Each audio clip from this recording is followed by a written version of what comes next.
You are listening to the Pencil and Paper Podcast Network. Welcome to the Palace of Megapixels. This is Super Mega Crash Brothers Turbo!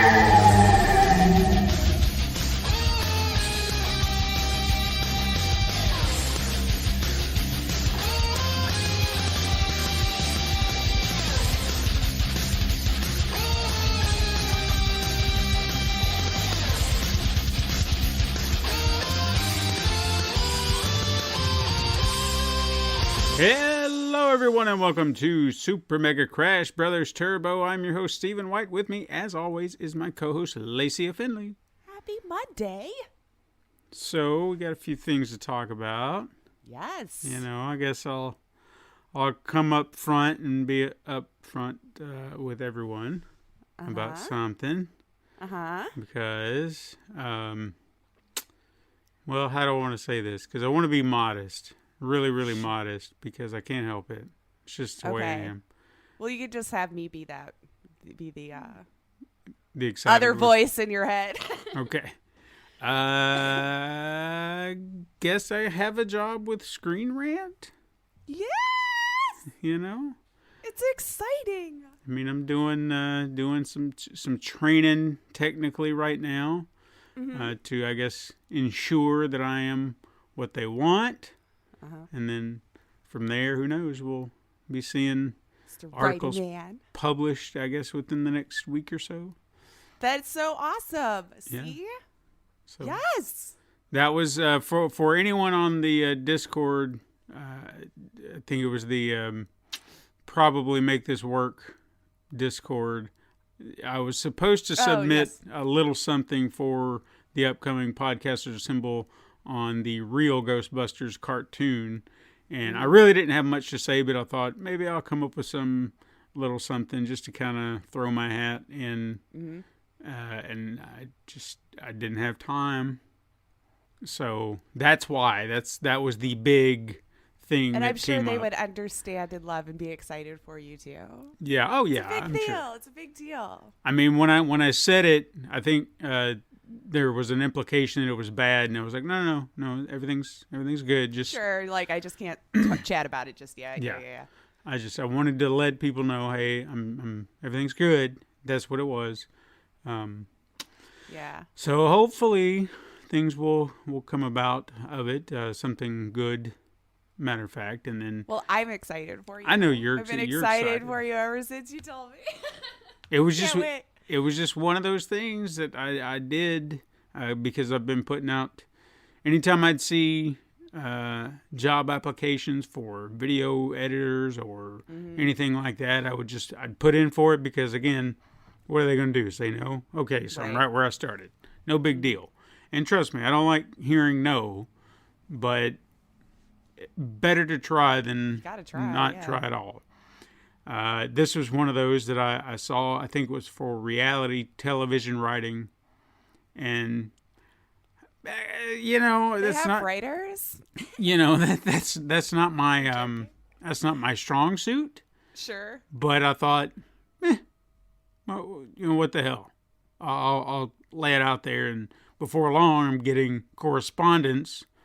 And when they kind of continued to push the reality television, I had to be upfront. I was like, look, I'll be honest with you, I'm not very familiar with reality television. So if you are 100% serious about wanting me for this, just have that in mind, because I don't. I'm going to have a lot of homework to do. Yeah. I do not know anything about reality television.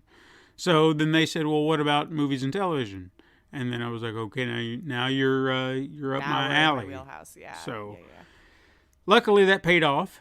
I even called him out for being a scam, and that also didn't backfire, because the correspondence was on an email server from a different company, and it just made me nervous because I'd been down this road before. Someone had been saying, well, hey, send us this and this and this, and then we'll grade you or whatever. And the process seemed to just be going pretty well.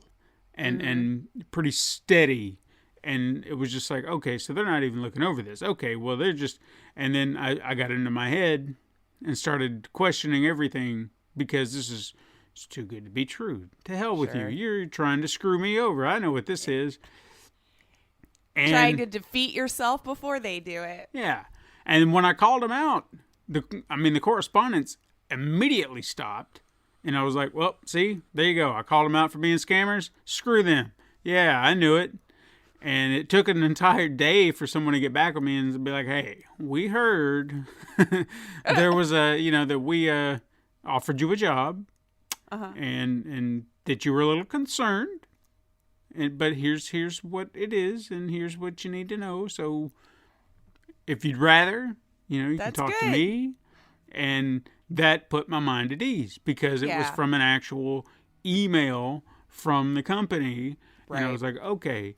And at least sensitive to the idea of understanding that, finding jobs like this from home and everything can be unnerving. Yeah. It is hard to tell if it's a legit offer or from a legit human or anything these days, Yeah. So it's nice that they were sensitive to that concern. Right.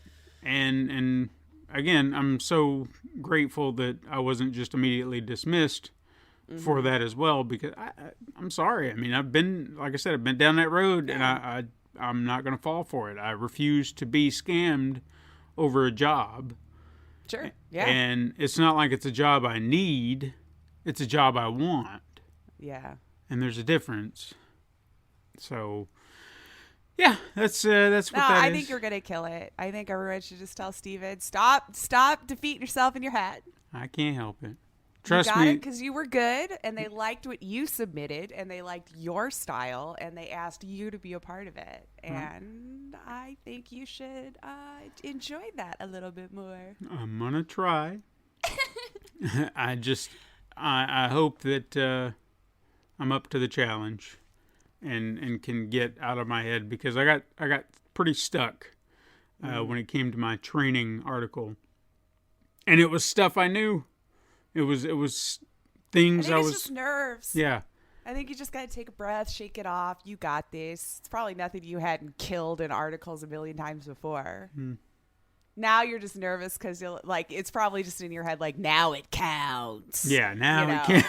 Now it counts, whereas all those years I was a writer before. But it all counted.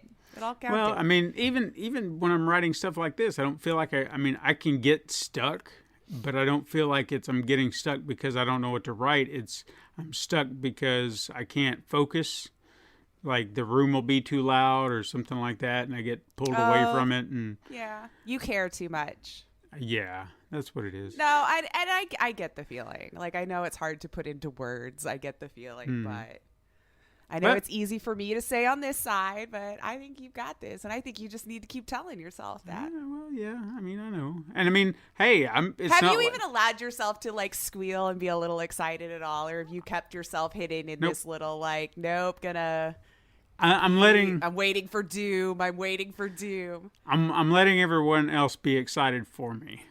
I think you should just don't even tell any of us if you don't want. Just go in a closet with a pillow somewhere and just squeal. It's just you don't not want in me to hear you, or I guess until I get a praise from the editors from this place, then maybe I'll start to be like, all right, I got this. Okay. But right now, it's just I don't know. I'm waiting to fail. I can't help it. You got this. It's just a new feeling. For you. You'll learn where to process it in your head and move forward. You got this, man. You got this. I'll work on it. If you weren't good, they wouldn't have asked you. But hey, that's how I look at it. I'm not the only one who's a published writer at this point. I mean, I'm not even published technically yet. Oh, you, on the other hand, I mean, you got your little Geek to Geek media review. I did. It was very sweet of them to ask. Yeah, it was for Bloodshore, if people may not know already, because it's FMV, so duh. I'm on board because I just adore the genre and I adored the game. It was fun. And Mr. Rupert Booth snuck in there on me, and apparently on him too. Oh, okay. Because it's a very small part, you know, because there's in the beginning of the game, they're kind of giving you flashes of like catching you up to speed on you know, the backstory of Killstream, which is the name of the battle royale reality show within the Bloodshore, you know, FMV. And so they have some scenes of some like activist talking heads, of course, like, how are you okay with killing all of these human beings regardless if they're prison inmates or whatever? And so he was one of those activist talking heads that was like on the news. I'm doing air quotes that you guys can see, but like on their news there in the show. So when he popped up, I just went, oh, Rupert, you know, and called him out on it on Twitter. And he said the same thing. He's like, snuck by me too. Because apparently he only knew it by the working title. So he was getting really confused when everyone's like, you're in Bloodshore. And he's like, why do people think I'm in this game? Like, what? And then, you know, when he realized what like the official title was like, oh yeah, I did do that. So, yeah, if you want to see a little cameo from Mr. Rupert Booth as well, I can recommend it. But yeah, they were very sweet on over there and allowed me to write an article about Bloodshore for them and put it up on their website. So. Yeah, everybody go over there and check that out if you haven't already. I'm having such a horrible day today. I need It's- some water or something. It's the weather. The weather's well, up and down. Cold, hot, cold, hot. It's in the low 30s now. I saw snow flurries a couple days ago, so I was instantly cranky. No. Because I'm like, well, it starts, I guess. It is that time of year. Yeah, I suppose. Well, what have you been playing? Ooh, so Red Dead. I'm like all back up in it. I've now passed where I had played before. So it's like becoming new story. And even though like one of the bigger things that happened had been spoiled for me a while ago, like my fault, I guess, for waiting so long. But it was one of those things where you were watching something and they inadvertently said it. It wasn't even supposed to be anything to do with the thing you were watching. So you were like, So I do know what ends up happening to Arthur in the long run. But the journey, I still didn't know. So, but spoilers for those, I know again, because, you know, For it's still been two, for a while, 3-year-old but- game. Yeah. Well, I mean, it happened to know. me, you know, and I know. thought I was doing really well staying out of those circles just for myself. But, yeah, he just got sick. And so now I'm in that part of it, and I kind of, like, I hate my camp. I don't enjoy this camp at all.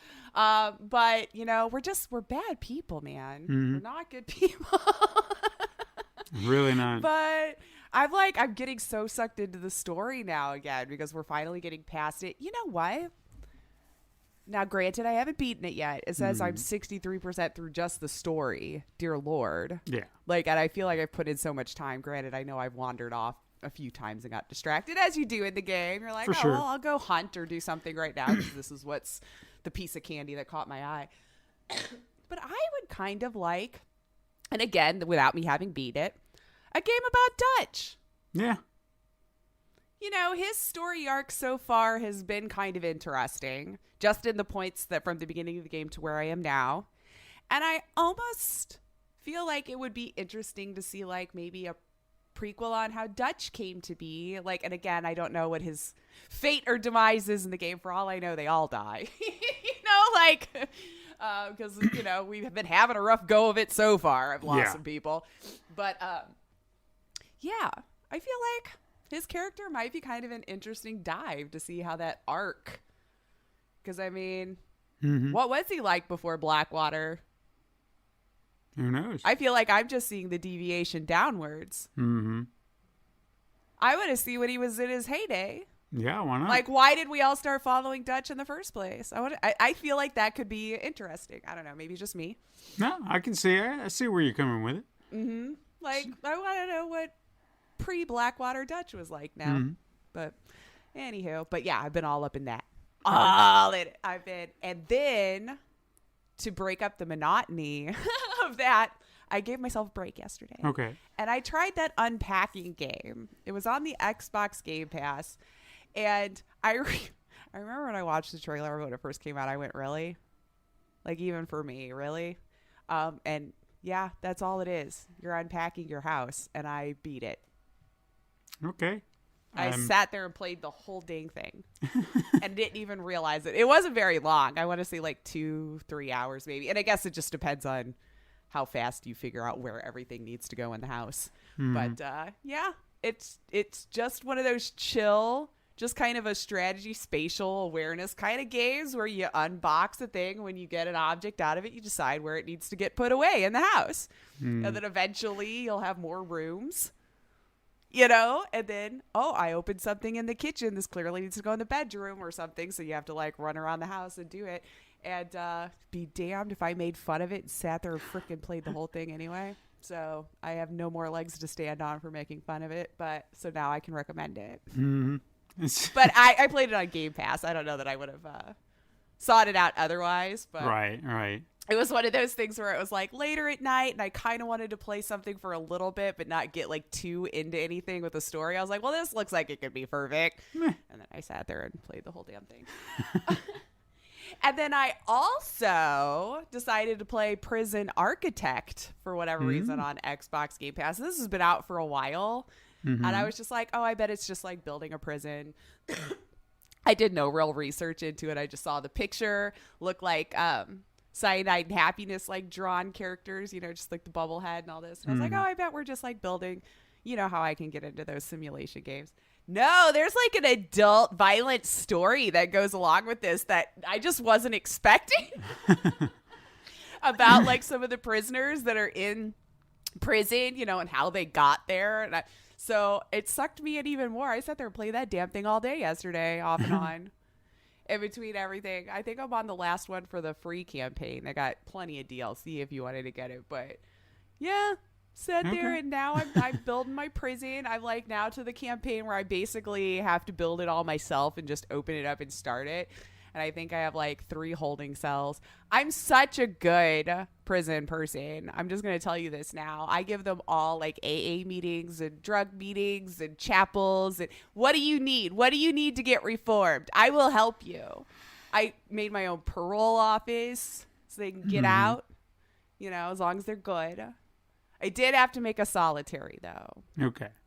There was a lot of people getting pretty bad. They were stabbing and selling drugs. Well, and solitaire's right. So. Yeah, and my guards were just holding them like, and those little bubble would come up like, hey, they're kind of waiting to punish this person. So I was like, all right, I guess I'll go build it. But I don't have like infinite money at this point. I have to earn everything through grants. So it's like, you might have to wait. But I bought them books and TV. Feel like I did more for them, but we'll see. I deleted the execution chair. That's all I can say. I decided not to be that prison.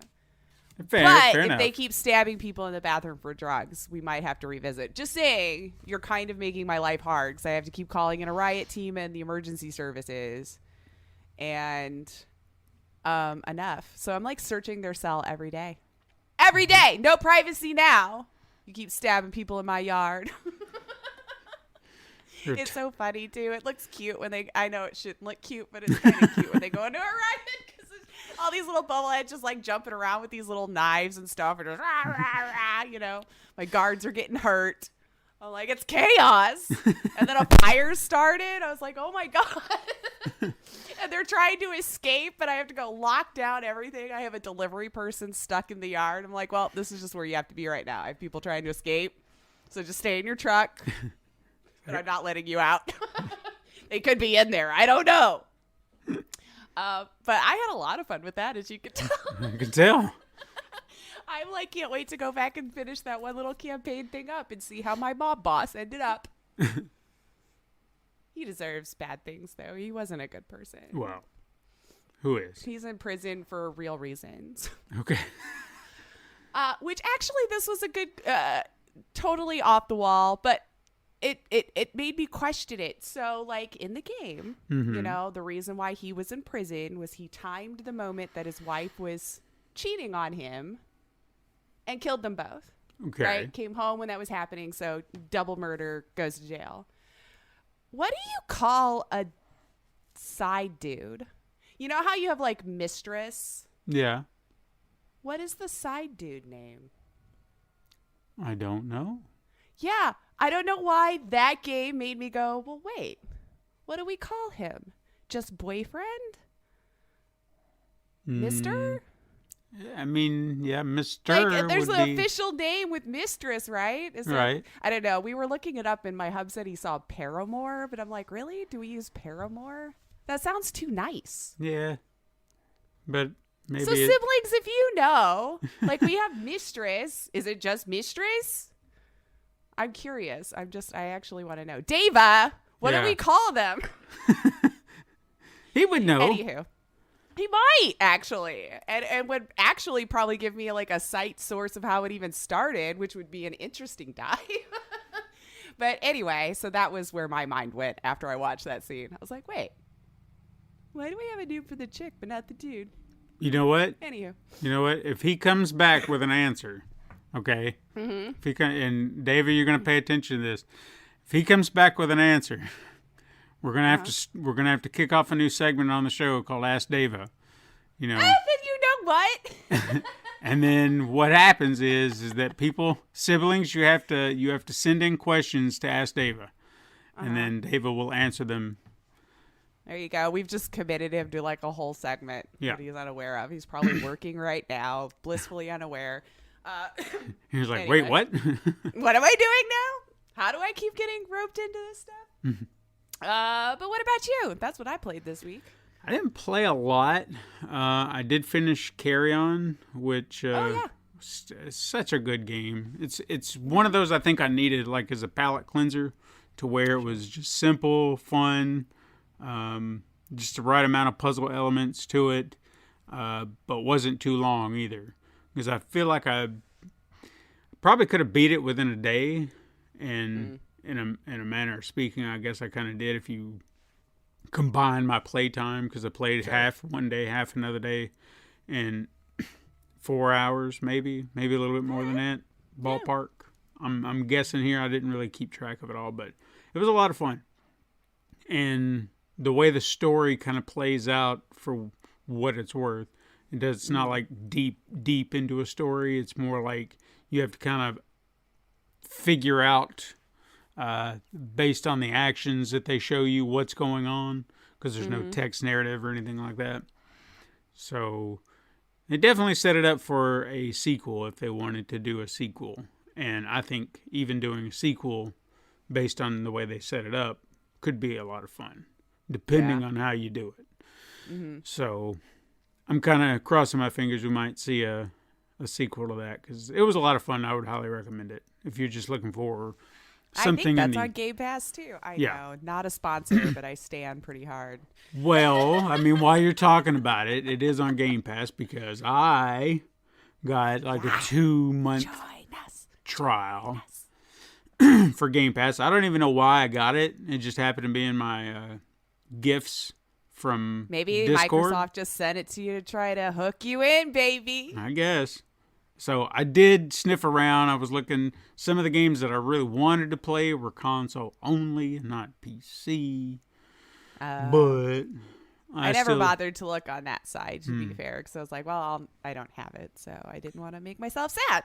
I know, yeah. I only it made me PC. sad. But, I mean, there were a few games on there that I was looking at. I was like, oh, okay, maybe. And quite a few that you probably wouldn't have looked at before, but now that it's there, like, well, me as well. And you might find a new favorite. I mean, one in particular that I did eyeball and I played for just a sliver of time, because I was just trying it out while I was waiting on, when you think you're going to be waiting a while for someone, and then suddenly it's just like, no, I'm ready now. It's like, you son of a bitch. Yeah, as soon as I was settled in. Yeah. So I did try Battletoads, because that was one that did interest me when they announced it, but since Rare's not owned by anybody but Microsoft, can't play a Rare game anywhere but on Xbox. Anyway, no, I thought, I'll give this a look. And I played maybe like the first level or whatever, and it was, I was like, all right, I beat him up, I like the animation style, the way they kind of leaned into that this time. As opposed to the old 8-bit sprites of big buff toads. But those were cute too. Yeah, they had their charm. But yeah, I wanted to try that, and I would go back, I guess, at some point. And then I'll continue to sniff around the other games that are on there, because I'm sure there's more. But how much can I play in 2 months? That's the kicker. Well, true. Well, if you dedicate time, probably a lot, but you're a busy bee. Yeah. I might just maybe put out some feelers, maybe some games that are on other platforms that I can play, and then maybe sample them and be like, is this something I would want to continue to play, or maybe this is just keeping me from wasting my time. Sure. Yeah. So that's something to think about maybe. But yeah, I mean, Carrion was about the only thing I played, and I've got other games lined up in the queue. One in particular I'm going to play. I'm not going to mention right offhand because I'm doing it for research. But we will be talking about it in the next week or so. Oh, perfect. All right. I'll just say that. So, but hey. So a surprise for later on. Mm-hmm. But until we get to that, why don't we talk about some news? What you got in the news? Yes, and I was left on a cliffhanger, so we need to get to that. We need to get to that headline today. Mm-hmm. But yeah, we had a little bit of news going on this week. One of the hubbaloos that I've seen starting over the last couple of days. Well, only because it's only been out for the last couple of days, or is it? So the GTA remaster trilogies had a little bit of a rough go already, and it's been out like 3 days or something like that. So yeah, been a little rough go. I don't know if you've seen some of the reports and pictures and videos and stuff that people have been circulating around who did get their hands on it for what seems to be a short period of time. Looking at them side by sides, it's a little bit maybe obvious now why they didn't show us a whole lot before it released, because it's a little rough. A little bit. I don't know if you saw some of the character models and stuff like side by side. It really, and this was a concern of mine when I saw the trailer, because I thought with some of them it looked that way, where they just all of a sudden looked extremely cartoony. Yeah. I know what you mean. Yeah, because that was one of my concerns too. Looking at the older character model almost looked more serious, even with the less defining features, right? Because we're talking PS2 era? Yeah. So, we didn't really have like a lot of defining features in the faces yet. They were starting to.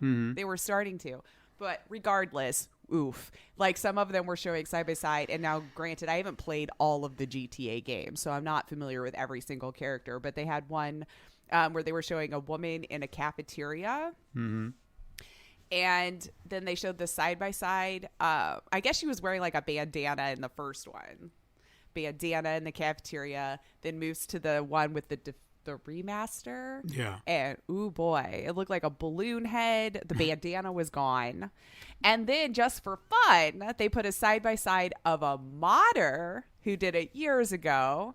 Looks way better than either. Wow. I mean, it looked really good. So I'm really confused here. Modders pointed out they created better mods, and I watched it, man. And it's true for just even the overall look of the game. The rain in the game. Oof. Like I had seen a video the other day where someone circulated it on Twitter. He just simply was like, my eyes hurt. And he was trying to ride his bike in the rain. It looked like milk. It was so white, like the rain droplets, and so heavy. He couldn't even see around. And I'm like, if this is what you were seeing at home, I can't see where I'm going either. Wow. It was just overwhelming. So it was like some strange decisions seem to have been made on the remaster. But now, cut to now, and over the weekend, the Rockstar's launcher went down. And so you had probably just paid $60. You maybe got your hands on it for a few hours. And then when the launcher went down, again, you got to be online to keep you honest from stealing it. So now you cannot play the game. So Rockstar put out a tweet finally. You know, a lot of hours went down. They put out a tweet like, hey, it's maintenance. We're cool. It's fine. Sure. You know, 18 hours went by and then they were like, yeah, okay, something's wrong. Like if you're following their tweets, like, yeah, something happened. But the storefront is back online. But the Trilogy still is not there for sale. It's been removed for PC. Because apparently they found some files in there that weren't supposed to be added in at time of launch. Like, I feel like this happens a lot with GTA games. Like, dev notes and stuff just gets, like, left in there and gets scripted out. And in this day and age of people who's, like, going through your files, like, we'll find it. People will find it. There's always someone immediately, as soon as a game releases, let's look through the files. They're looking through them files, man. See what they can see. But, yeah. So they're, I guess, taking it back to tinker with it. So it's remaining unavailable to play or purchase right now. And even when I looked this morning before recording, it still only showed on their website for PS4 and 5, Xboxes and Switch. But yeah, the spokesperson said that there was like a little message in there that they said they call the Holy Grail because of all of the different messages and files and stuff that they found in there. Supposedly like cut content that was hidden behind like a script wall, just like, so you can't access it instead of deleting it. But I sit here and talk like I know how that process goes and if that's an easy thing to do or not.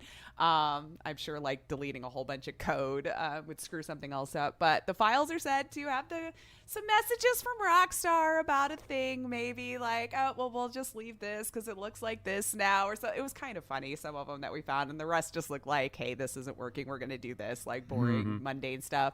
And they also found the old music that's no longer licensed. So I guess if they figured that out, they could crack it for their themselves to play. Sure. So some speculate this is why it was taken down. They want to get rid of all those other files. I don't know. Are our siblings old enough to remember the hot coffee mod? Well, I mean, they're going to. Eventually. So this kind of reminds me of that day when they found that code. It's like, you want some coffee? But I don't know. So if you want your GTA Cyberpunk edition, sounds like you're going to have to wait just a little bit. I even saw like characters falling through the earth, cars floating, lighting issues, typos. The amount of typos was kind of hilarious. But I heard the positives, like the mechanics, like it feels better. I mean, okay. So I'm gonna pose a question here because this just drives me up the wall. Every time one of these big companies puts out a re-release, a remaster, something like that, it's always flawed. There's always something wrong. With few exceptions, do you ever see a proper remaster to where it just everything works? And it's like they do this as like a rush job. Like, what's the quickest, easiest, fastest way we can do this and then pump it out to everybody? Furthermore, you have modders who, I don't know this for a fact, but I'm just going to go and throw out there as kind of a great comparison, who do damn fine jobs, and $10 says that they don't have a degree to back it up. But they're so much better than all these sons of bitches with their degrees who are getting paid to make a thing and can't do it right. So I'm going to back up to my original argument that I've made on this show numerous times. Degree don't mean shit to skill. Right. Yeah, no, I hear you. And it's Rockstar. You made Red Dead 2. Yeah. I understand you weren't trying to rebuild the trilogy and all that, but like we've seen your work. Mm-hmm. We've seen it. Mm-hmm. It's amazing. So why was this the thing? And to remove the old game from all of their storefronts too for PC. So like it was removed from Steam. Like they were prepping for this to be the edition everybody owned. Yeah. And then, I mean, from what I understand, if you have the game already, obviously, like on Steam or something like that, like the old version or whatever, you still can have it, but you can no longer buy it. Mm-hmm. So we'll see. Like I said, when I checked this morning, it still wasn't showing the PC one for sale. So right. I guess we'll just have to keep our eye on their Twitter and everything for an update for when you can make good on the $60 you spent if you were one of the ones that bought it, because you don't even have access to it, to my understanding. So I didn't download the launcher again. I finally got it off. So I want to start that in my life again. But I just went to their website and tried to purchase it just to see, and there wasn't even a PC button on there when I checked. So, and to be honest with you, $60 is that a good price? Well, I mean, I guess if you're thinking in terms of you're getting 3 games technically that supposedly were remastered. So in my head, I was like, if you never played them, this could be a perfect way to get them all. Then you didn't have. I mean, they were probably, 40 or 50 brand new then. I don't remember what the going rate was then. Still expensive, but... Sure.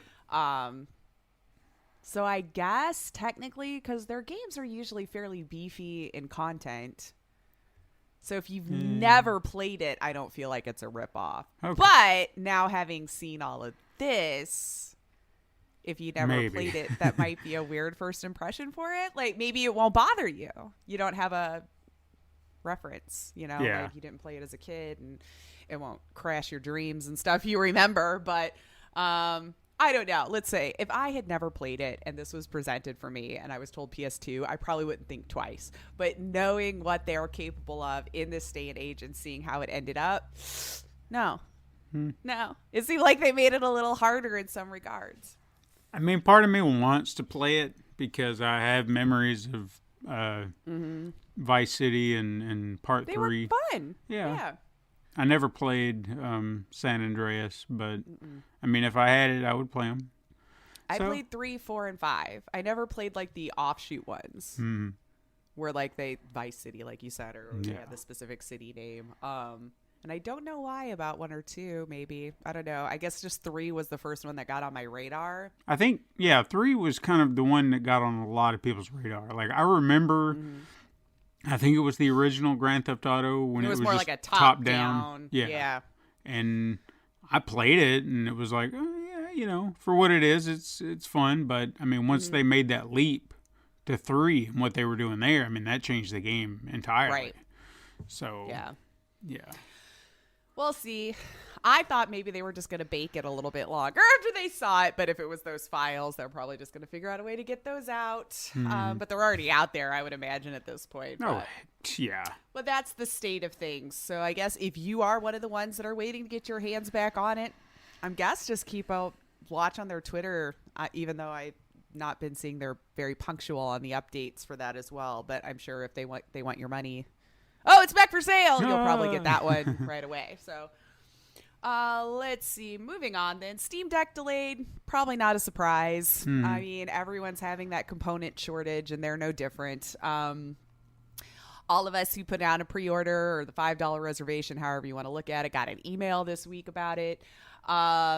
Pretty much that same thing. Steam did send an email to those of us who reserved it that it's been delayed about 2 months. Shipping issues, component issues, compile all that together. So we're just going to have some patience. I also received it myself telling us, that global supply chain issues, material shortages, components aren't reaching our manufacturing facilities in times. So they're expecting now, hopefully, to start shipping February 2022. So as I was doing my research through it, if you already have one reserved, your place in line will still stay. You'll just, adjust your dates accordingly for the 2 months. And also do keep in mind that I think it's still for that invite. So it's still not even like I guarantee you will get this system. That's like, we just know you were serious about it. And so you will get an invite to buy it as soon as this model that you reserved for. And it'll help them supposedly determine how many to try to get out the door at that time, if they can make it. If they can make it. So just remember, people, this isn't like the company's doing it at this point. Like the parts are not there. So if you're losing your mind because they're taking too long, no, they literally don't have them to make them. So hopefully that will start to ease, of course, because I have seen laws passed and things like this to try to help ease the burden of the component shortage. But I think this is just how we're going to have to sit for a while and just try to make our peace with it. Yeah. For anything electronic right now that would require those chips and stuff.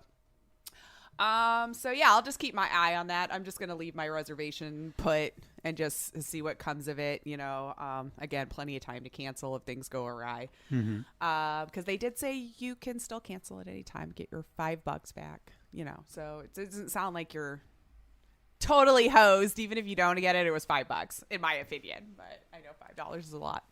I don't know, now that you got the Game Pass. Yeah.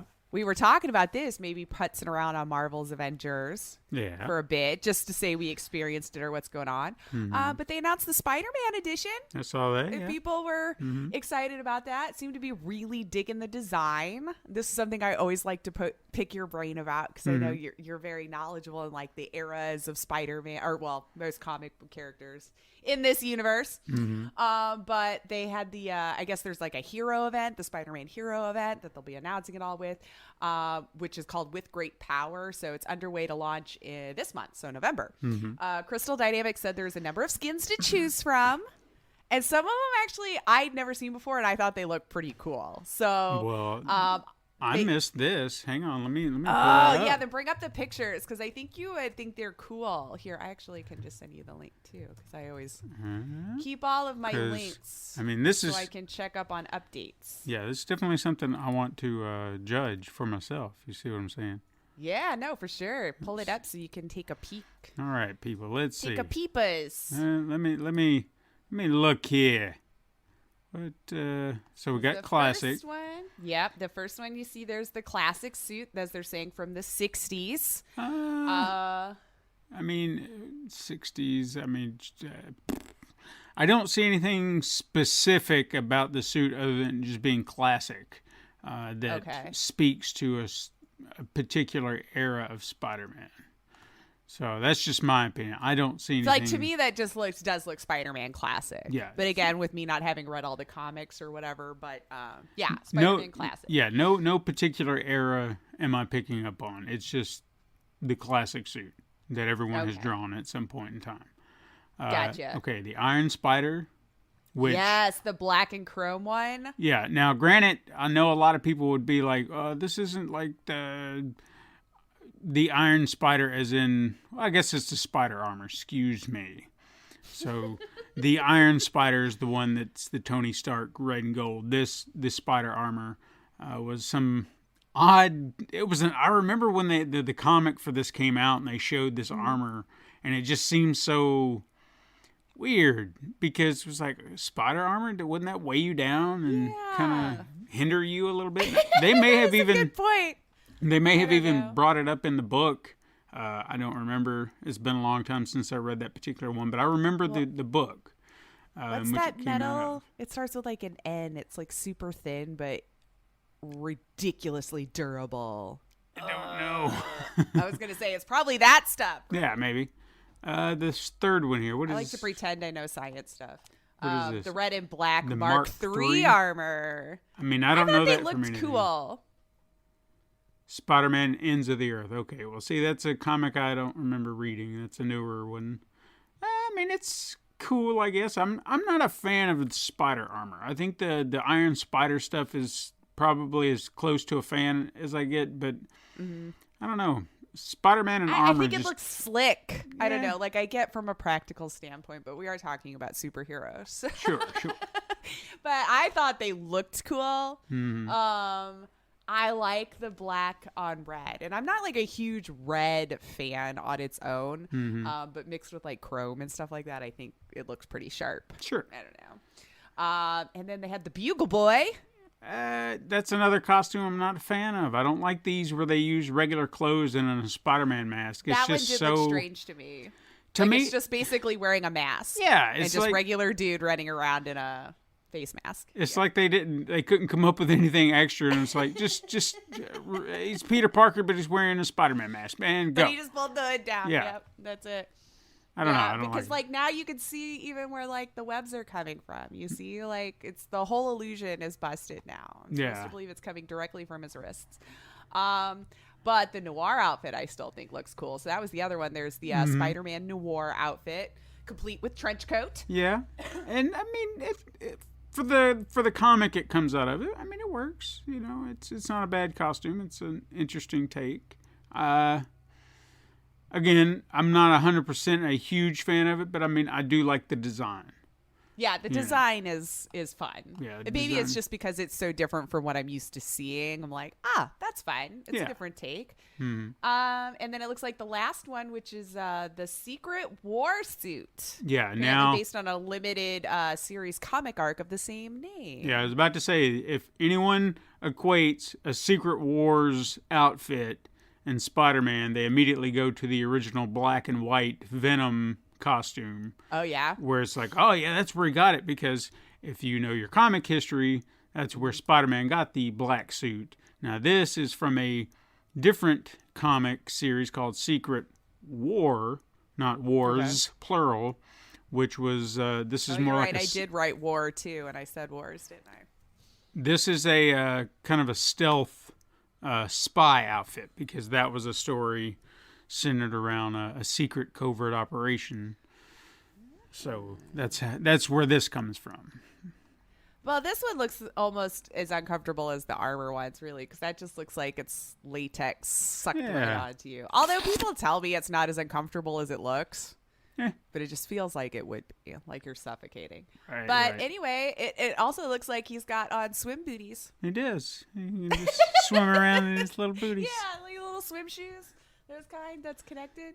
Anyway, so yeah, some new cosmetics to enjoy in your game coming up here if you want to play around with Spider-Man's look. But only on PlayStation. Yeah. Oh, that's true. For all you people looking forward to that. Yeah, well, it'll all become the same thing here soon.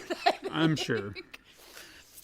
Let's see. Let's chat a little bit about some Game Award stuff. Not a whole lot. Obviously, we're going to have to wait for the big day. But as we're gearing up around the corner, so December 9th, big day. Jeff Keighley is saying 40 to 50 games to show off, which I'm hoping this year will be a ton of fun.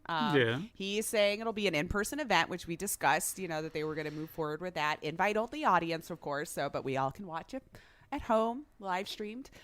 Jeff himself said this year's event will feature 40 to 50 games in some way or another. Okay. And new game announcements like in the double digits. So apparently at least 10 new games should be announced that we've not heard of. At least that's what I'm taking that to mean. And then also, of course, like video game adjacent content like TV series or Gone to Movies sort of thing. Will probably also be, I did see a tweet, I know off thing, about, oh God, what's his name? Druckmann, they're a rap. Yeah. So he was coming home and everything. So maybe we'll see some more stuff from that. I feel like that would be a prime opportunity to show off maybe like a teaser for the Last of Us series. Like don't do anything too extravagant, but just, a little 90-second teaser trailer. Just kind of get the mood set and just a few little shots. See how it's looking. Yeah. I have faith it'll be good. Like we had discussed the cast, good cast. Let's see how they work together. Yeah. See how they interpret the stuff. And you have a solid story in which to build your foundation. You can, if you screw that up, that's the one thing that 5 seasons worth of content in reality, if you think about how long the game itself was. Yes. That's what I'm talking. Yeah. Just take your time. Flesh this stuff out. I mean, it's not hard. I honestly kind of wonder if they're going to spend more time, say maybe like the first episode is essentially watching all this stuff begin. Because why not? Intro. Really show the connection. I mean, because even what they did in the game, you kind of feel the impact of Joel's loss at the beginning of the game, even in that God, that was the most heartbreaking opening in the longest time I can remember. Yeah. But think about that. I mean, that was just done within a short period of time. Here, you really have a chance to showcase this bond between a father and his daughter. Bawling like a baby. Yeah. So take your time and do it right. Yeah, for sure. I hope so. And when I see more of those people like directly involved, it tends to try to give me a little bit more hope. Mm-hmm. It's like, well, they were involved in the games and stuff too, so hopefully, but maybe we'll see more of that. I don't know. But the interesting thing that caught my eye out of this article, and maybe everyone else's, but there is a genre of games that has been coming out recently that Keighley promises won't be at the award show, and that's games with NFTs. Ain't happening, ain't showing them off, ain't getting into that area, it seems like right now. So I don't understand it so hard. I don't either. I've tried. I feel like I do, but I'm looking for something with more meaning in it. I don't know. Not making fun of you guys that want to do it. I'm struggling to understand the it's creating value on something that has no value. I mean, we can do this with anything, and somehow this is the next thing that has suddenly found value. I guess I need to look into more because I don't understand how it works like with a game. I don't either. This is my own fault. I've had plenty of time to look this up. I've just been struggling to understand what NFT even was for the longest time. I didn't even think like, oh, how is this getting implemented in games now? Well, I even saw like Dead by Daylight was doing it too or something. So, I mean, from what I know of them, and this is where it kind of gets odd or like hard for me to understand, because they make it sound like a non-fungible token is a wholly unique item, like art, right? Yeah, like it is. Yeah. It is something that is a digital thing. It really doesn't exist, but it has value. But it is wholly unique. Like it is the one thing. It's wholly unique to that thing. Okay. Yeah. Now, like I mentioned before, I have two that I got out of pure randomness. I could give a shit about them, and I'll probably never remember them beyond this moment. But I have them. They were given to me because of this thing that they were doing with that whole DC fandom thing. Yeah, I remember now. If you pay attention to the two that I have, one is labeled common and one is labeled rare. That to me would indicate there's more than one. At least with the common one, you know. So you're telling me this is a common NFT, which means if this is considered common, then this is a card or an NFT that so many other people have. The rare one, maybe not so much. So that goes against what I thought I knew about NFTs. Dava. Yeah. You got to explain. Dava! We refuse to do any more research. It's all on you, buddy. It's all on you. So I guess he's just not wanting to enter the NFT race at this moment in time, for sure, at least anyway. I don't know what the future will bring, but lastly, I did see that they have Gal Gadot, Keanu Reeves, and Christopher Nolan as presenters. Brave Keanu. Gonna face that, you know. Well, it's invited people. They might be nicer. I don't know. He's got... I know he had nothing to do with it, but still. Well, I know how people are. he'll have a movie to promote at that point in time. You know. The Cyberpunk movie. It's getting announced. Just Johnny. He likes those types of movies, you know, like big action hero kind of thing, you know. So let's move on to a few little quick hits. That was like the beefiest bit of news that I saw this week that caught my eye that felt interesting enough to chat about. I hope you watched it. I wouldn't be surprised if you didn't, because I know we've discussed this game a little bit in the past and have been kind of lukewarm to it. But Lies of P got a little bit more of a look this week. It was all alpha footage, so again, great, you know, keep in mind what you see may be changed. But the gameplay, as we've discussed, like Pinocchio Dark Souls. I know people hate, you know, we love to Souls meme everything, but it does, right? Yeah. But the monsters, I have to admit, when I was on, they look really cool. The concept itself is actually extremely intriguing to me. Okay. I just don't know that I want to play it because of the mechanics. Right. I'm in this weird boat. But it even felt like there was like a little Dishonored gameplay in there, you know, with like how Pinocchio, I'm guessing, could bring monsters to him, or very Soulsborne in the way the combat was. I don't know. The whole concept just does seem interesting to me. Yeah. I mean, I feel like I could watch it. It's one of those games that I know I've mentioned here before. I guess kind of like Returnal. There's an element to it that you are fascinated by, but when it comes to, like you said, the Souls-esque nature of it, that's the turnoff. Yeah. And that's one of those things that'll make me walk away from a game like this, and I'm kind of in the same boat with you. I just don't know if it's the kind of game I want to play. Yeah. I'll probably have to see more. I think my biggest thing is like I would need the combat sped up a little bit. I think that's been my biggest problem with like Souls games and stuff. I don't have the patience for that strategy and moving around and then just have to do it all over again if I die, you know? So we'll see if it's that brutal, but I don't know. At this point, I think it looks cool. I think the monsters look very interesting, and taking it from that puppet aspect of it, I don't know. The whole idea is pretty cool. So sure. I hope it works out well, and those who enjoy that kind of gameplay will really enjoy it, because it does look fun from that perspective. Rumors abound. Let's chat a few rumors here. I think we briefly mentioned this one before, and we didn't have a lot to concrete to go on then, and it doesn't seem like it's very concrete now anyway, but we'll talk about it regardless. Yeah. So Quantic Dream, we were talking about, might be one of the ones doing a Star Wars game, right? We were kind of chatting about that. These rumors apparently started September this year, so it might have been that when I remember we were kind of chatting about it. But there's this guy, Jeff Grubb now, who's this industry insider who gave us even more rumors that aren't concrete. Mm-hmm. Yeah. Cool, right? Yeah. So this rumor says that they are in fact working on a Star Wars game, and it would be called Star Wars Eclipse, and they are ready to announce soon. But again, with no concrete evidence, I don't know. But Jeff says it will be set in the High Republic era. Okay. Which was introduced recently, apparently, in new books and comics and so on. So the High Republic itself was a time of peace, apparently 200 years before the prequel trilogy, thanks to the strong presence of Jedi throughout the galaxy, because they did so well, you see. Sure. Mm-hmm. But another we shall wait and see. Again, if it's in the Quantic Dream style that I'm used to, I'm kind of intrigued by it. Yeah. I like their style of choose your own adventure games, if you will. Mm-hmm. And with this... with them saying that it's going to take place in the High Republic era, they have been pushing a lot of that here recently in other media.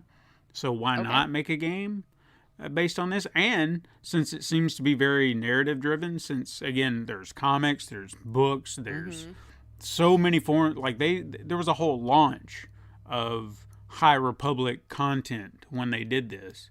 Okay. So why not do something narrative heavy?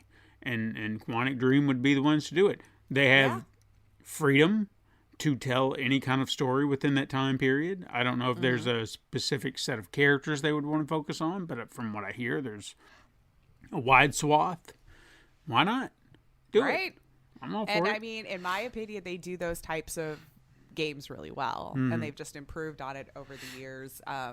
It just where there is like beefy amount of choices and plenty of different ways it could end up, you know. Yeah. So yeah, hopefully it's true. Mm-hmm. Hopefully they are proceeding with that, and hopefully they really are announcing soon. But I guess we got to take it with that grain of salt as always. It's so funny. Always, yeah. It always is so funny. I almost to the point where I don't even know I should mention rumors because I feel like it's fluff pieces. Like I didn't have anything to write about this week, so I'm gonna write about a rumor that even the person telling me about the rumor isn't confirming that it's true or not.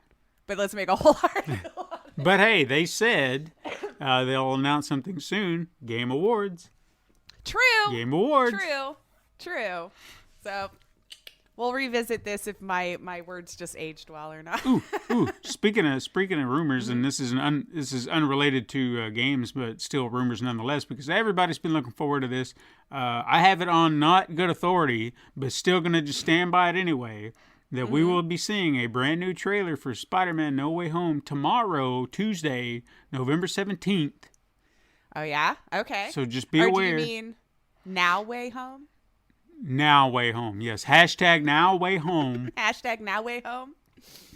But yeah, if you've been looking forward to that because the entire internet is like scrambling for, give me something. Well, just wait till Tuesday then. I know, but God, have you seen it? Have you seen the Twitter? I guess I haven't. I must not run in the circles that are clamoring for it that hard. If anybody was looking to keep this movie from not being spoiled, you can just forget it.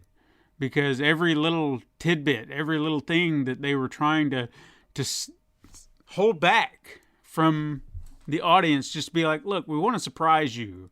But all you want to do is continue to dig and leak and leak and dig. Well, I feel like there has to be people that are working on the inside leaking this stuff out, yeah?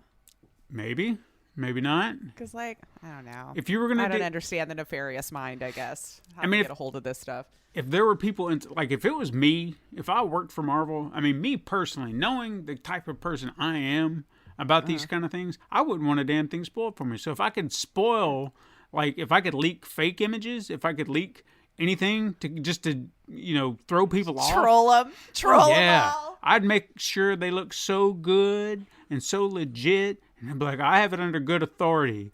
and I would label it with everything that Marvel is supposed to have. That's supposed to kind of keep all the secrets. That would somehow, I'm sure, get you in some sort of legal trouble. Somehow. Yeah, It was but lies. boy, oh boy, I'd have him believing it in a would be heartbeat fun, and be though. like, see? But Oh, yeah. hopefully the movie won't be 100% spoiled by the time it comes out, because I'm really hoping this trailer that comes out Tuesday just puts a lot of stuff to bed, because I'm so sick and tired of hearing, I don't want to say lies, but I mean, I don't know what else you could call it. Yeah, rumors, leaks. Yeah, because it's just, all these people are just like, it's confirmed. It's confirmed. These things are Does it matter confirmed. that I guess I don't understand why you want to know so early. Like, why wouldn't you want to just wait to go to the movie I know. That's for what yourself? drives me mad. Like, why wouldn't you want the? Because that is my joy with these movies, is when I get surprised.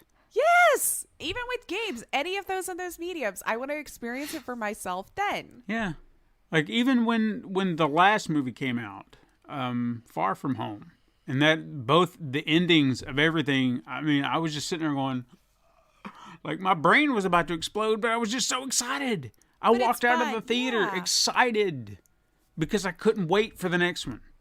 I think we just have to like not go online ever until we see a thing. I mean, that we it's- want to see. It's where Of course, it's how do you find out about things anymore? I guess, but I don't know. no, but What still, was life like before? How did we find out? yeah. That's I mean, right. We read the newspaper and we saw what was playing at the theater, and then decided. but look at it like this. I mean, if the studio chooses to spoil everything, which I've actually heard this to be, whether or not this is fact or fiction, I could believe it regardless. The reason we haven't seen another trailer here recently is apparently Disney and Sony are fighting over what they're going to show. Like, I could see that. Yeah. like you're right. Disney's saying, can we just pull our hand back just a little bit? And Sony's like, no, we got to show them everything. And when I heard that was the case, I was like, that sounds like Sony, because they've done it before. Look, they'll show you a trailer and it's like, well, you just told me everything I need to know about this Told movie. me the whole movie. Yeah. Like You know, all the plot points. that was like the biggest, I think, argument people made about the trailer for Homecoming, is they were just like, well, they just told us the entire damn movie. And they did, you know? Wow. Interesting. So- see, I don't really dive into the trailers too much unless I'm on the fence about a movie and I want it Right. to try to sway me one way or the other. Interesting. So, but Marvel, I mean, I'll give them credit for being coy about a lot of things, and I actually I applaud them for adding or changing scenes in trailers, because this is the only way they can hide stuff. They can sit there and show you stuff and be like, all right, we'll take that out, and this doesn't happen in the movie, and you know, we're just gonna throw a bunch of red herrings in there to satisfy. And fine, if that's what you got to do. Yeah. Keep me guessing. Just shoot a whole other scenes that are only for the trailer and Yeah. never show up in the movie. People will be so pissed. None of this is in the movie. Or But in what the if the trailer. movie was so good though, and you were like, you know what? I don't know. It would have to be pretty good, I guess, to try to do something like that. But I would think it's amazing if they could get away with it. But hey, hopefully we'll get to see that trailer tomorrow. Tuesday, tomorrow. Yeah. Yep. Let's see. Other rumor I have that there's a new project with Roger Clark and Troy Baker. And it could be a Martian horror video game. Martian horror. A Martian horror. If rumors are true, it's called Fort Solis, and it's set on Mars, from developer Fallen Leaf Studios. Roger Clark did officially confirm he is working with Baker, but didn't share specifics, obviously. I'm sure they have to sign so many NDAs. He simply described it as something rather special. Okay. In his best voice, of course, and went ahead and tagged the motion capture studio Centroid 3D in the tweet. So stuff is happening. Our press release was followed from a Polish website, Strefa, if I'm saying that right, claiming that Fallen Leaf had officially announced Fort Solis with a trailer and additional game details. So it's like it's all over the place. So in Fort Solis, Jacek and Jessica respond to an SOS signal on Mars only for a sandstorm to trap them in what quickly becomes a nightmare. It's a third-person horror game planned for release on PC and consoles early 2023. Seems to be the working title anyway, for sure, this Fort Solace, because I've even seen like going through the other tweets where it's like hashtagged in. So Okay. at the very least, that is at least the working title. Okay. Those two together could be interesting. Yeah. They're both We'll really see. good voice actors, so let's see. This one I just thought was funny. Roblox has officially taken over Activision Blizzard as the most valuable U.S. gaming company. Roblox. Roblox! I know. We're sleeping on this. Apparently. But Roblox shares jumped more than 40% on the 9th of November, which took it to just north of $62 billion. Just for perspective, EA is worth $39.7 billion. Just think about that. If that helps you put it into perspective. So that's the market cap was enough to make them the most valuable U.S. gaming company by a relatively wide margin, as you could tell. Some point to the delays of Diablo 4 and Overwatch 2 or just anything about Activision Blizzard over the last year. It's probably a contributing factor. But I didn't know this. Apparently, Roblox also teamed up with Chipotle to promote a free burrito in stores. What? And this caused a surge for people wanting burritos from Chipotle. That's super brave. Yeah. Like, you dove into Roblox and you went to Chipotle and consumed food. That's a brave individual. But yeah, Okay. who would have thought? No. Roblox. Yeah. And this one was for you in case you missed it. 'Cause Okay. I feel like I remembered you being excited for this, for Beyond Good and Evil 2. Looks like the devs put out something this week. They're like, we're just waiting for it to be canceled. It seems like it's just having so much development hell that the team themselves are just like, I'm just waiting for Ubisoft Montpellier to just pull the plug. It's just like, apparently it was saying here too, when Michael Ansel left Ubisoft Montpellier in September 2020, that they were just facing so many lack of creative direction. He was taking it one way. He was the one who knew all this. Then they started coming over and taking it another way. And then on the corporate side, allegedly doesn't fit Ubisoft's future ambitions. And the devs team senses that the game will just probably be canned. And this has been an effort off and on since 2007. Yeah. Because when the original game came out, it was one of those sleeper hits. Like, no one heard about it. I don't even think it sold all that well. But once word got around, you know, people were just like, "Holy crap! Yeah, I want more of this." And it was a good game. I mean, it had its flaws, but I mean, it was a good game. It had a good story, and I wanted to see more of it. And I've been excited about seeing more of it. But I'm like them. I don't think it's ever going to happen. It's been way too long. They keep dicking around. The fact that you lost Michael Ansel about this was his baby. This was his game. And if he's not going to be a part of it, then just forget it. Forget it. Yeah. It seems like it's weird that they're even continuing on at this point, because reports. But apparently, though, the reports did accuse Ansel of, creating mismanagement problems, toxic work conditions, cruel to the dev team. This is all allegedly still. He denies the claims, but now with the conditions and no leadership, they're just kind of waiting to be told it was all a waste of time. And Ubisoft, of course, is still going through their own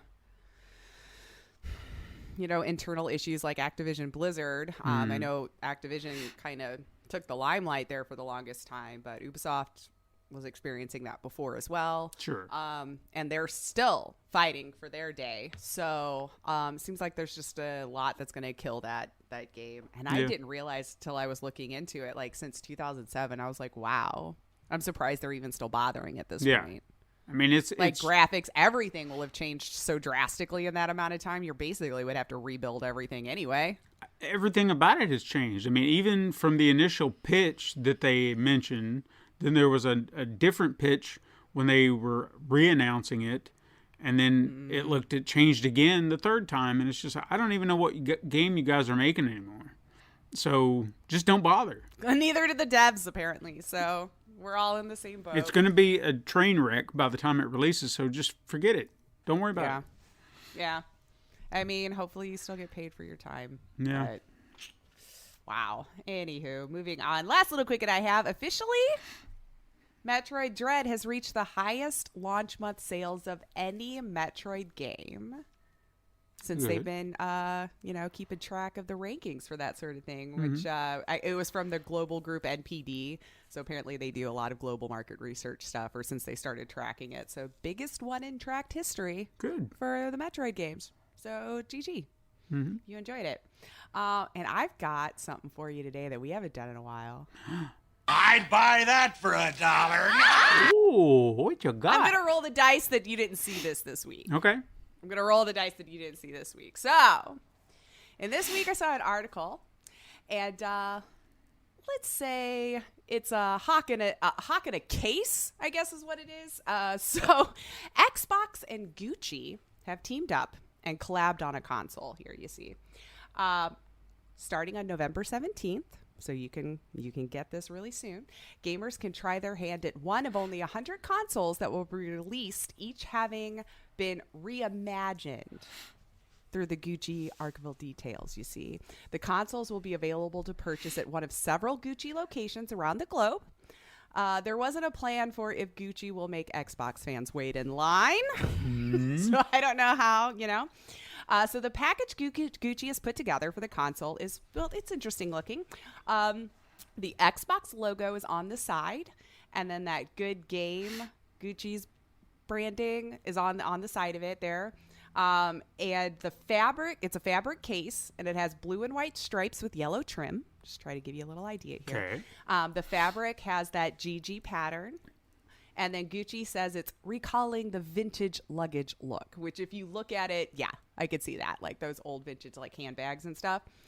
So within the case will be a Gucci designed Xbox Series X. And then on the console itself has laser cut with Gucci's GG pattern. And the console will also have a hand-painted number denoting which of the 100 Gucci consoles the purchaser has acquired. You'll get 2 wireless controllers, which are included with the red and blue stripe on it. And then lastly, an Xbox Game Pass Ultimate subscription will be included, though it isn't clear whether it'll be like a month, 12, or how long you get the subscription for marketing, of course. Mm-hmm. So, Steven, what would you pay for this 1 out of 100 shot for a Gucci Xbox X console? Well, nothing. But for the sake of this game, so we already know that the Xbox Series X is at least, what, $499? Yep. Okay. Yep.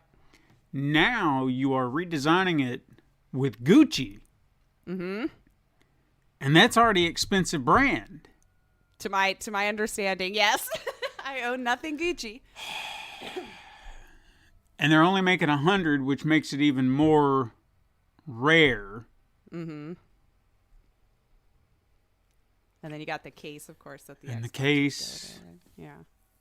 And how many controllers? 2? 2. You do get. It said it came with 2 wireless controllers.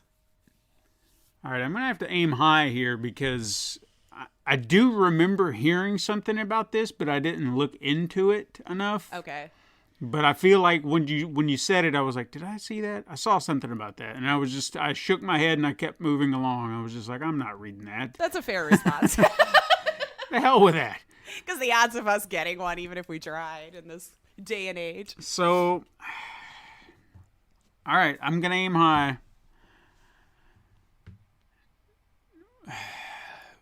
$2,000. $2,000. $2,000. Well, I'm going to give you another chance. You're going to have to go a little higher than that. Oh, my God. I thought that was going to be just even. Oh, that's. I don't know. You're going to have to go higher than that, buddy. Oh, my God. 5,000. Keep going. Are you serious? I will tell you, they are going to try to charge you $10,000. Fuck you. 10,000 American US dollars for your 1 out of 100 Gucci case Xbox Series X. No. Right? That's when I looked, I have to put this in the show. No. I saw how much they wanted. So, siblings, November 17th. If you're having a hard time just finding the regular Series X, why don't you give a shot at just a 1 in 100 shot for the Gucci one for $10K? Because clearly we've all got that just laying around. No. You should go look at it too. Like the console itself actually did look cool with the GG lasered into it, but the case itself I just thought was freaking ugly as sin. But I don't really get into all of that designer stuff because I guess I don't have good enough taste. I don't know. But well, that's what I got for you. So how many do you want? You want all 100? God. I'm sure a scalper out there is going to do that. You watch. Somehow. We're going to see it on eBay for like $50K or some garbage. I don't know. Yeah. If not more. Man. That's I'll stupid. look on the 18th. Well, because everyone will be trying to sell their confirmation email. Yeah. All right. Wow, I know. Anywho, that's what I got. All right. So unless you have anything before you headliner, I do not. I'm going to hop right on into this headliner because we're I'm on excited. part 2 of our Yes. major story about the rating system. You know, I'm pretty sure I kind of mentioned that last week. That's what this is all about. Left us on a cliffhanger. I did. Who caused this whole mess? And I thought about this as I was trying to ensure however many parts of this we're going to have, but I've got it all sorted out. And if the early portions of these stories seem a little shorter, like because I know we wrapped up a little earlier than we had in recent weeks. Last week we probably will You're again welcome. this week. They get longer, and I'm trying to stay within the confines of what needs to be told within this moment. So if I'm telling you a story, it's within this moment in time that I'm really trying to focus on, and then we'll spread out as we kind of go along. So in other words, Lace, don't just keep interjecting with your thoughts because you'll probably say it later. Not necessarily that, but I want everyone to know that I'm covering different segments. If you thought to yourself, why didn't he? Well, maybe in a later one. Right. It just didn't work for this one. Yeah. Yeah, exactly. Trying to keep everything contained within its own little bubble to fit what I'm trying to talk about in that week. But if I didn't mention last week... You're the professional writer, so I'll leave it up to you. We'll see. I don't feel like I mentioned this last week, but just for clarification's sake, so people don't think I'm ripping anyone off. This whole story, or not this particular story, but this was inspired by some things I saw from the digital antiquarian Jimmy Marr. I've mentioned him on the show before. He's one of those gaming historians. You know, he had done kind of a big breakdown about the ESRB, and I was kind of looking through it, and I was like, this would be fascinating stuff to talk about. So again, a lot of this information comes from his blog and everything he does over there. So if you want the great details, of everything, definitely go over there, because everything I'm doing is Cliff's notes, at best. And then even I'm changing things up, especially when it comes to next week. The focus is on something else that I thought would be kind of fun, but also within the confines of what this is.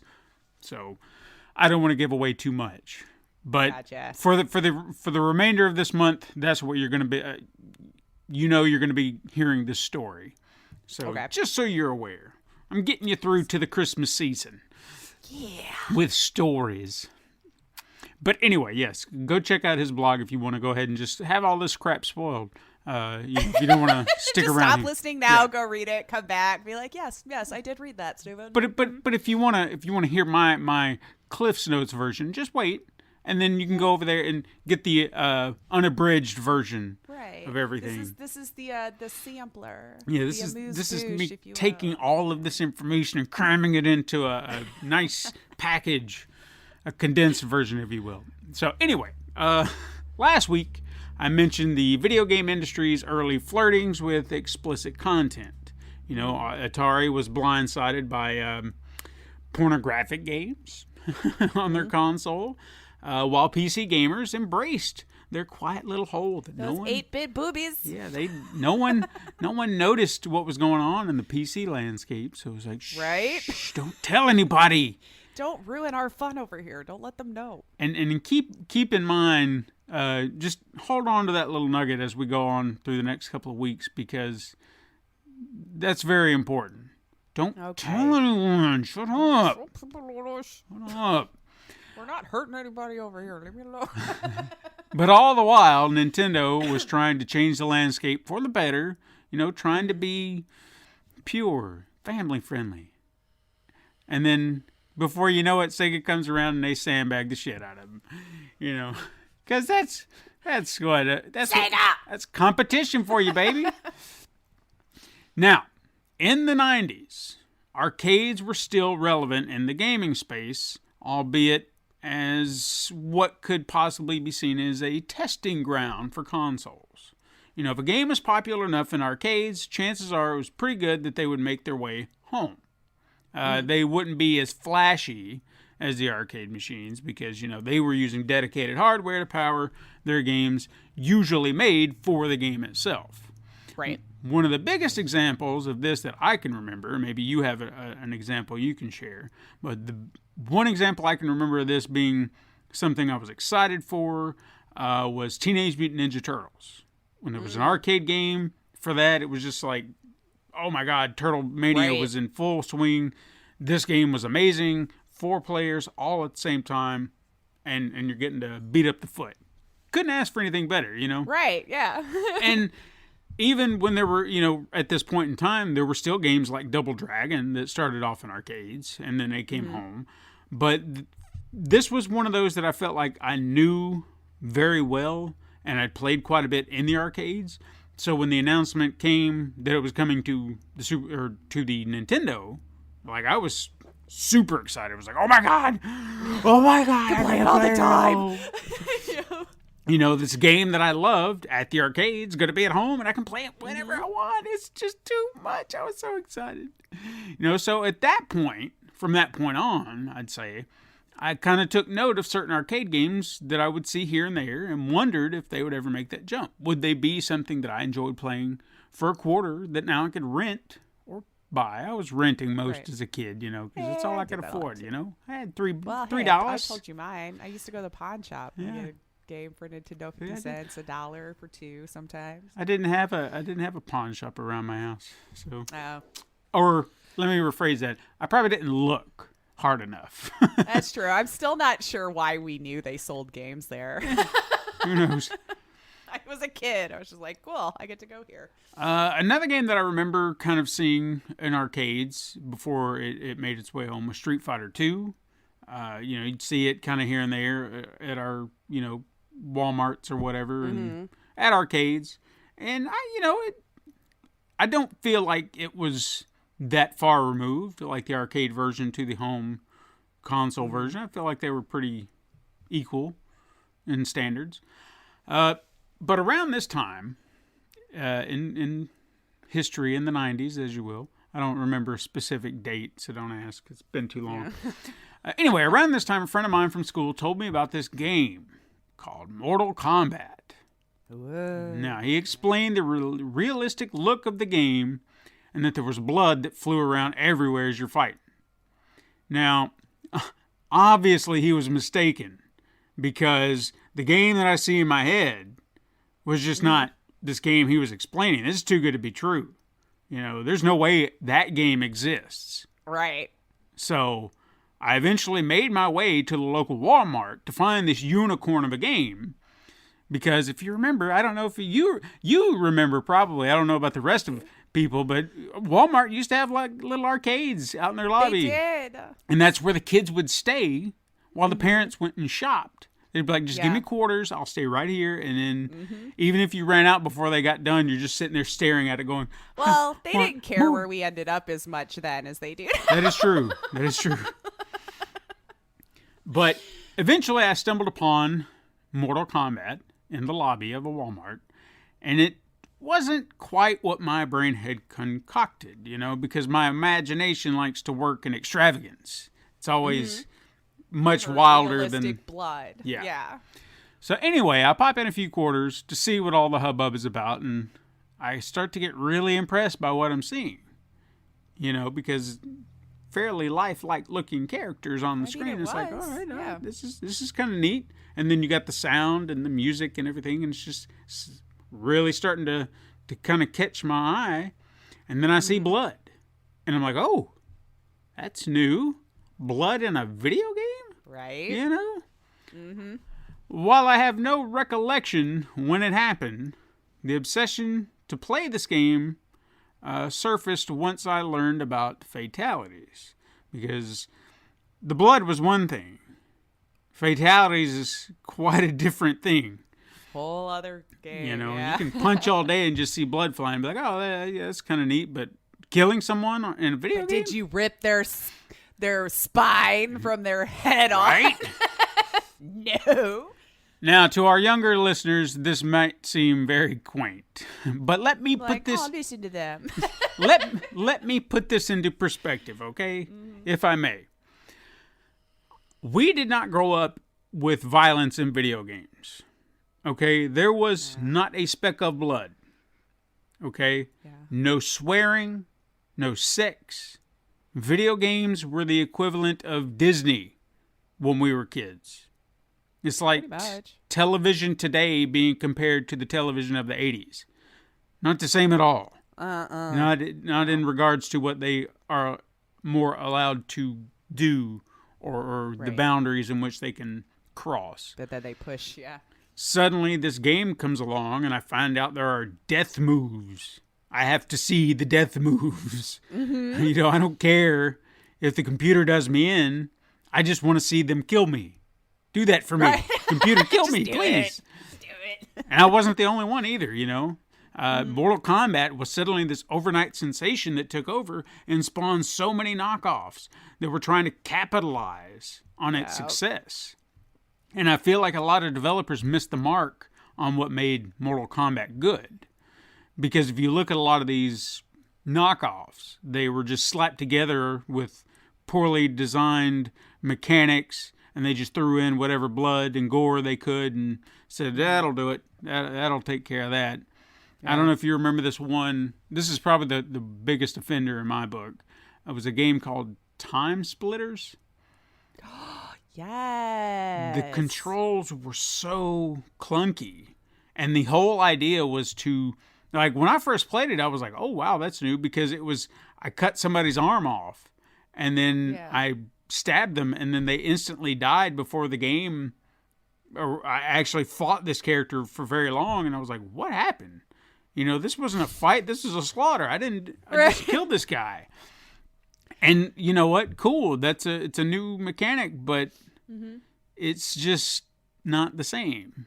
You know? Yeah. You're just saying gore for gore's sake, and there's a game. Right. Now you're fighting. Now you can just cut limbs off, and woo, there you go. They were missing the point on why people were enjoying the game. Yeah, so there's a lot more than that. That's just one of many that I could think of right off the top of my head. Mm-hmm. Now, while other companies were trying to copy the success, Acclaim Entertainment was tasked for doing just that. You know, copying what had been done in arcades. Now, as negotiations kicked off with Nintendo and Sega about bringing Mortal Kombat home to the respective consoles, Sega wasted no time in demanding an accurate port of the game. Blood, fatalities, everything. Because Sega knew Nintendo would not follow through. I mean... And they were right. Yeah. Nintendo stuck to their guns and asked for the game's violence to be toned down for the Super Nintendo port, a move that was questioned by Acclaim. They saw the problem with this. They were like, are you sure you want to do that? Are you really, really sure? Because they're getting the blood and you're not, and you do realize what's, you know, making this game popular right now. Console wars begin. Yeah. The exclusives. But Nintendo said no. Absolutely not. We are not going to put blood and gore into our game. So you're just going to do what we ask. And Acclaim was like, all right, if that's what you want to do. You're the boss, man. Mm-hmm. Yeah. So, on September 13th, 1993, Acclaim released Mortal Kombat to the Super Nintendo, the Sega Genesis, the Game Boy, and the Game Gear, dubbed Mortal Monday. Do you remember Mortal Monday? I do not. It was just a big campaign, magazines everywhere, and then, of course, the Mortal Kombat! That's where all that came from. It was the largest video game release at that moment in history. Okay. Huge event.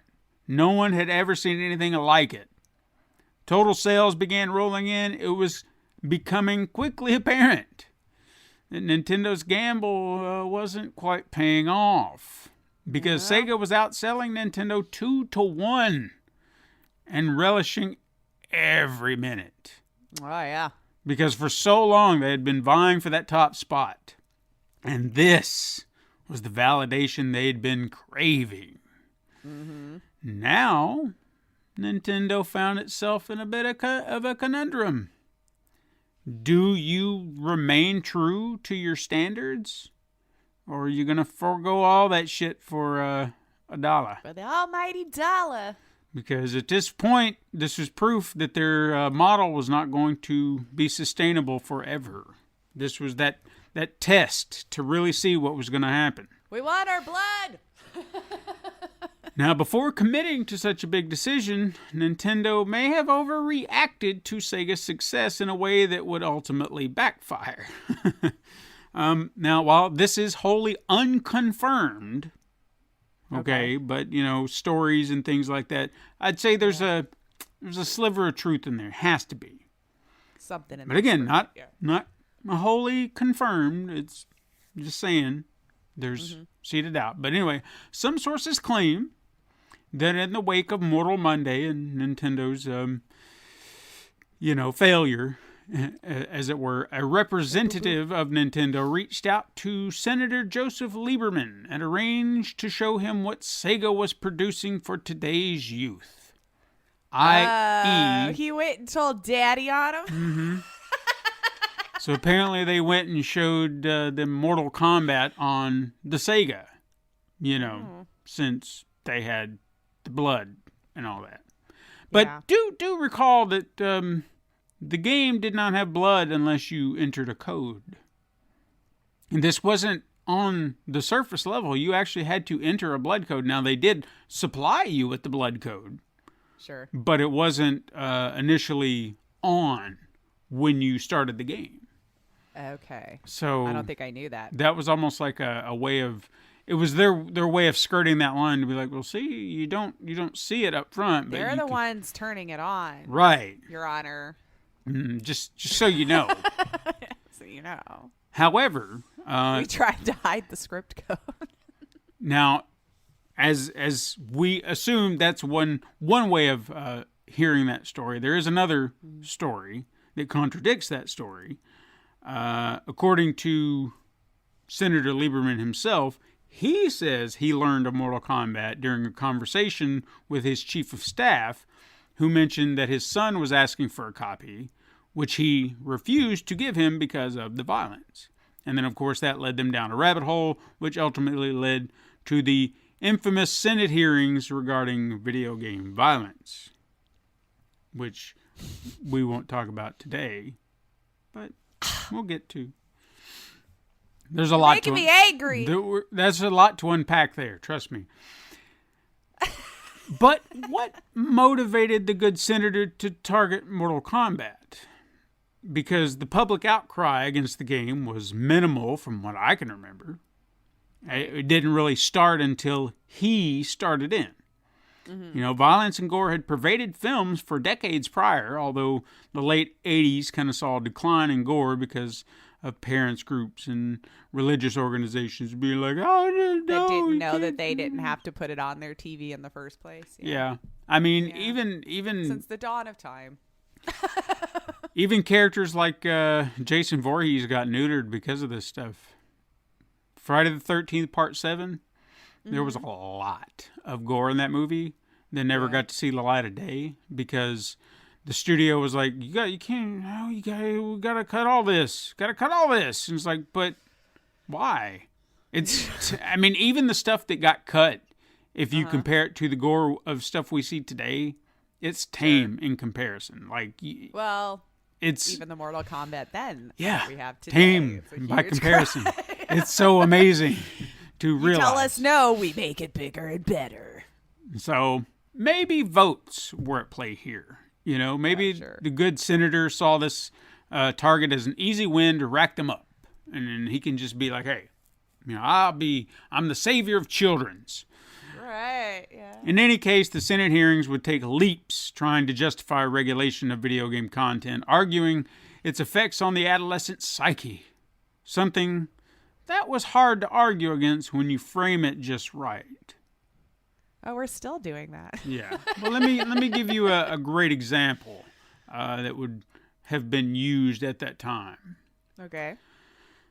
We're going to get a little deep here, so just hang on. On October 1st, 1993, Richard Allen Davis broke into the home of 12-year-old Polly Klaas in Petaluma, California, who was hosting a slumber party with two of her friends. And Davis tied up the two friends, placed pillowcases over their heads, and kidnapped Klaas. Her body was recovered from a shallow grave on December 4th, 1993, after Davis confessed to her murder after weeks of surveillance. He was convicted and sentenced to death after a lengthy trial in 1996, although he still lives to this day fighting their rulings with even lengthier appeals. Because To this day. To this day. Wow. Now, you may be asking yourself, what does any of this have to do with video games? Well, that's a very good question. Yeah. It's a very good question because on the surface, there's absolutely no way you can pin this particular act on video games, right? Right. No way Well, whatsoever. But what we Yeah. do, what if we focus on something else in the narrative? Okay, something that's not the murder, but Right. rather its setting. Okay, a very familiar setting at that. A suburban home slumber party. There have been slasher flicks. There have been slasher flicks about slumber party massacres, right? Since like at least the 70s. Right? Yeah. Not video games though, right? Not that I remember. No, But no. that at least was a little before my time. Sure. However, 1 year prior to her abduction, Sega had released this new console called the Sega Cd. And this console launched with games utilizing its revolutionary Laserdisc technology and became a launch pad for full motion video based video games. Oh, no. And one such game featured 5 girls having a slumber party in a house filled with surveillance cameras and vampires. And vampire ninjas. And vampire ninjas. And while many people will tell you today that the game itself is devoid of anything graphic or explicit, Night Trap became a focal point of the Senate hearings that would alter the industry forever. I remember this. It was hilarious to me. But we'll get into that next week. Damn you! When it finally starts to get to where it's like, I thought that's where he was going with it. He leaves me on a cliffhanger. Oh, yeah. Yeah. Oh, yeah. Well, then I won't talk much more about it because you might be getting into it next week. But that was my bet with myself last week. I was like, I bet you it was Night Trap because I kind of remember those hearings. And what I'm going to dig up next week was not where I expected to go with it. And when I started reading through some of the history, it led me down a different rabbit hole.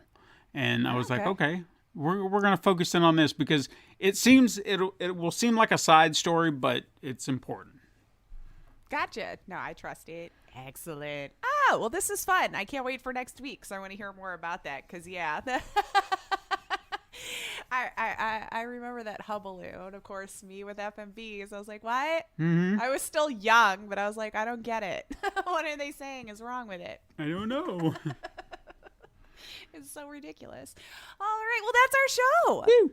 That's our show then. You can hit us up sometime on Twitter at Super Mega Crash or send an email to supermegacrash@gmail.com.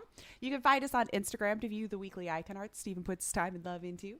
You can support the show by liking and leaving reviews on your preferred platform and even going to patreon.com/Pencil and Paper Productions. You can tell your friends to find us on the Pencil and Paper Podcast Network or search Super Mega Crash Brothers Turbo wherever you listen to your favorite podcasts and even youtube.com/Pencil and Paper Productions. Thank you so much for listening. I'm Lacey O'Finley. And I'm Stephen White. And you can join us again next time, Super Mega Crash siblings. But until then, Game on.